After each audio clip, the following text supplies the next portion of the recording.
საქართველოს პარლამენტში დღეს დაინიცირდება ახალი საარჩევნო კოდექსი, როგორც აქამდე საქართველოს ყველა მოქალაქეს მიუხედავად იმისა, სად იმყოფება და სად ცხოვრობს, აქვს სრული პასიური თუ აქტიური საარჩევნო უფლება. ამავე დროს ცვლილება ეხება ხმის მიცემის პროცედურას და გულისხმობს ადგილობრივი თვითმმართველობის არჩევნების მსგავსად საქართველოს პარლამენტის არჩევნებზეც ხმის მიცემას მხოლოდ საქართველოს სახელმწიფო საზღვრებში.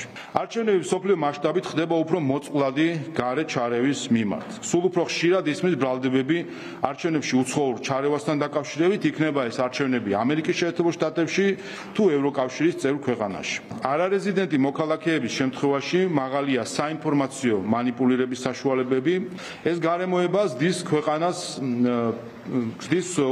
ფიზიკურად მოწყვეტილი მოქალაქის მხრიდან არაინფორმირებული არჩევანის გაკეთების რისკს. შესაბამისად, საქართველოს ტერიტორიაზე ხმის მიცემის წესის დამკვიდრება ზრდის არჩევნების მედეგობას, ამცირებს გარე მოთამაშეების გავლენას და უზრუნველყოფს უფრო ადეკვატურ ინფორმირებულ არჩევანს.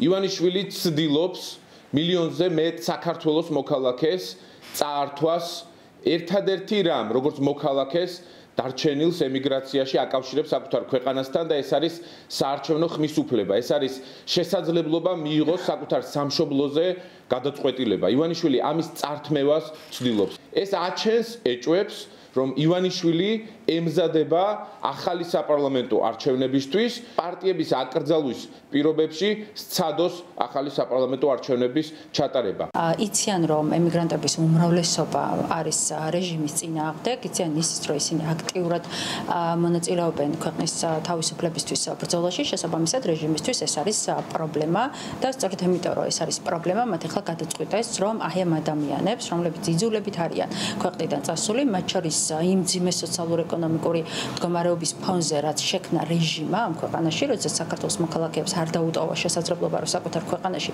იცხოვრონ, იმუშაონ და ღირსეულად იცხოვრონ, აი ამ ემიგრაციაში წასულ საქართველოს მოქალაქეებს აუკრძალა უფლება, რომ არჩევნებში მიიღონ მონაწილეობა, რაც როგორც უკვე აღნიშნა, უკავშირდება რეჟიმის შიშს.